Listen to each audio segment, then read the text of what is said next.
ಒಳ ಮೀಸಲಾತಿ ಜಾರಿ ಮಾಡಲಿಕ್ಕೆ ಕಾರಣ ಆಯ್ತು.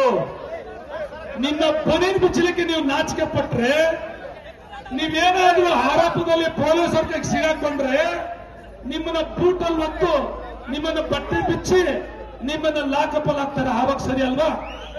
ಇದು ಸ್ವಾಭಿಮಾನದ ಹೋರಾಟ. ಇದಕ್ಕಿಂತ ಹೆಚ್ಚಾಗಿ ಏನಿರಲ್ಲ. ನಾವು ಮಾದಿಗರಾಗಿದ್ರೆ ಬಟ್ಟೆ ಬಿಚ್ಚಿ ಕುತ್ಕೊಳ್ಳೋಣ. ನಿಮ್ ಮಾದಿಗತನ ಇಲ್ಲ ಅಂತಂದ್ರೆ ನಿಮ್ ಇಷ್ಟ.